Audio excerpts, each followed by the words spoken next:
Bom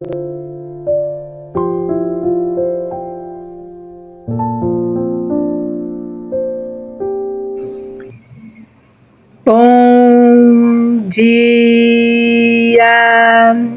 Estamos de volta com as nossas reflexões matinais. Venham as águas.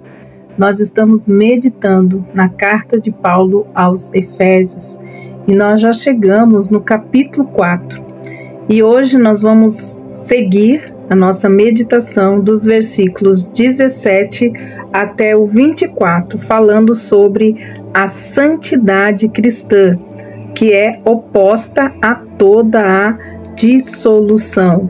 Então, Paulo aqui começa a exortar a nós corrigirmos a nossa conduta cristã. E ele diz assim: isto, portanto, digo, e no Senhor testifico, que não vivam mais como os gentios que vivem na vaidade dos seus próprios pensamentos, tendo seu entendimento obscurecido, separados da vida que Deus concede por causa da ignorância em que vivem e também pela dureza do coração. Tendo se tornado insensíveis, eles se entregaram à libertinagem para, de forma desenfreada, cometer todo tipo de impureza. Mas não foi assim que vocês aprenderam de Cristo, se é que de fato ouviram falar dele e nele foram instruídos, segundo a verdade em Jesus.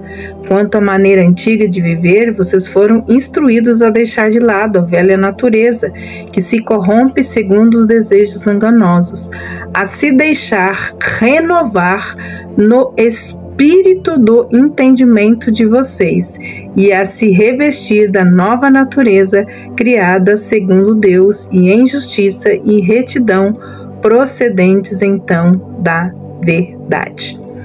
Temos aqui então um apelo de Paulo para uma nova moralidade. Aqui começa então um eloquente discurso do apóstolo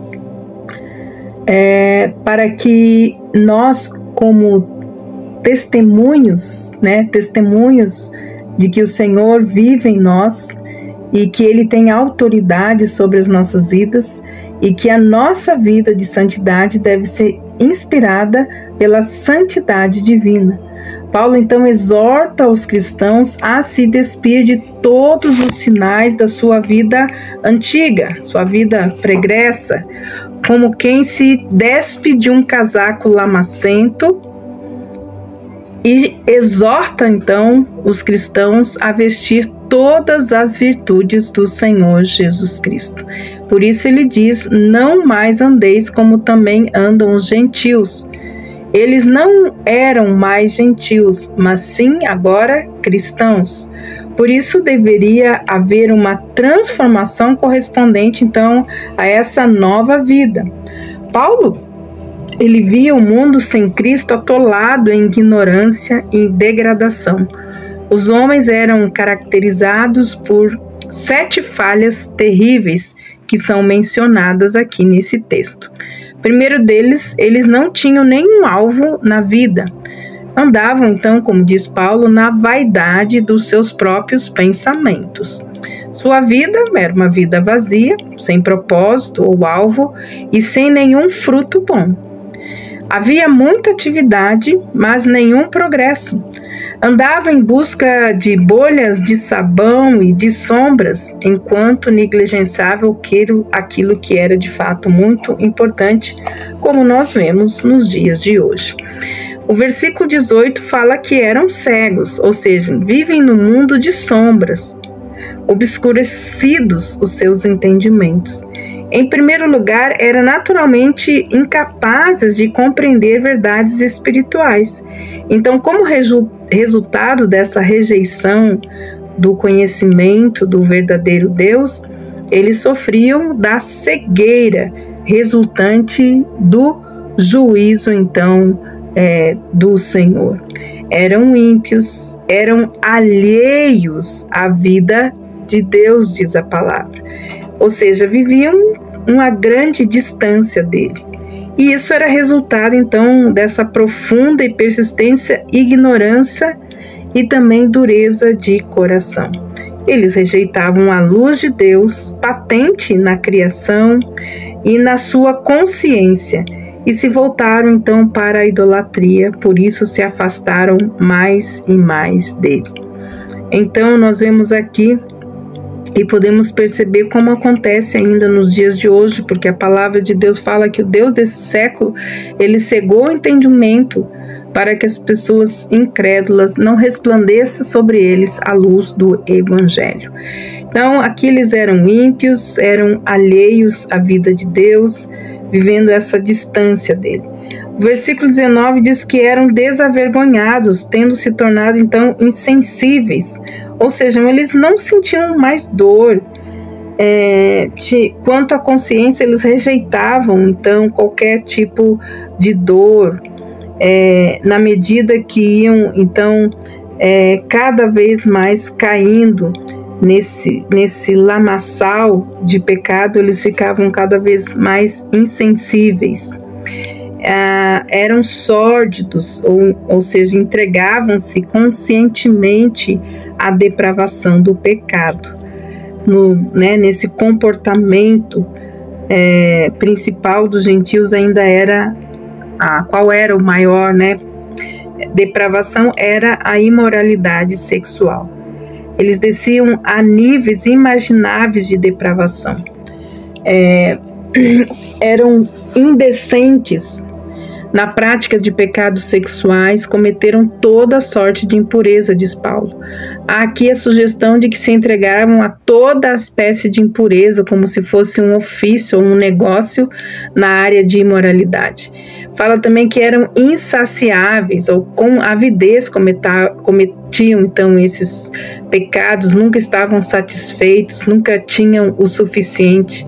Então o pecado criava um apetite enorme para a sua prática contínua. Com isso tudo, era diferente do Cristo que eles conheceram e eles passaram a amar. Ele era a personificação da pureza.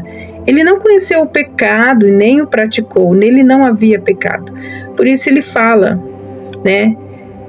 se nas palavras, se é que de fato tendes ouvido, ou seja, ou se em Cristo realmente fostes instruídos, não tem sentido de dúvida quanto à conversão dos efésios.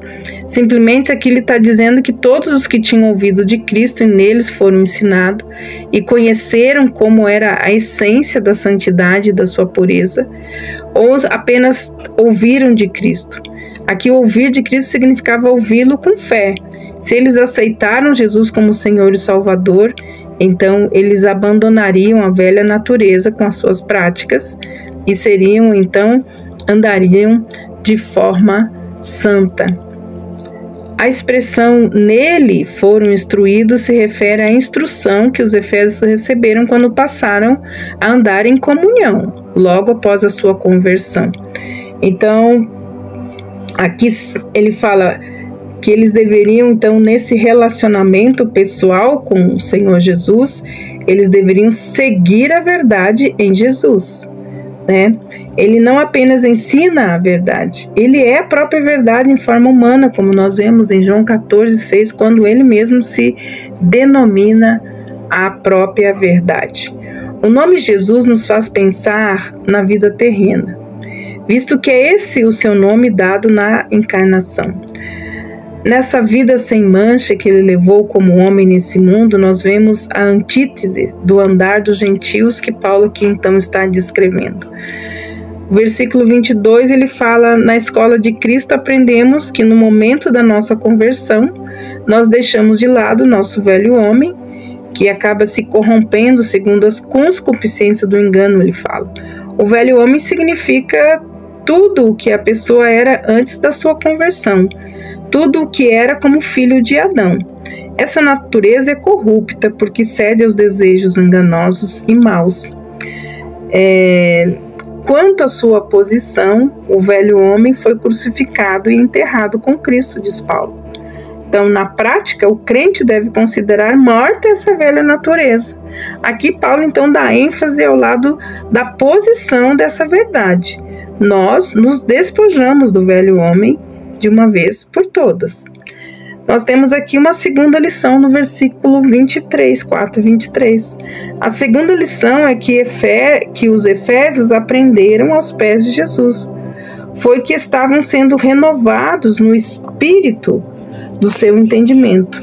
Isso indica uma transformação total da sua maneira de pensar, uma mudança da impureza mental para a santidade. O Espírito de Deus trabalha no raciocínio, levando o crente a pensar sobre o ponto de vista de Deus e não dos homens perdidos. A terceira lição é que eles foram revestidos do novo homem. De uma vez por todas, o novo homem é o que o crente é no Senhor Jesus. É uma nova criação, no qual, diz Paulo, as coisas velhas já se passaram e tudo então se fez novo.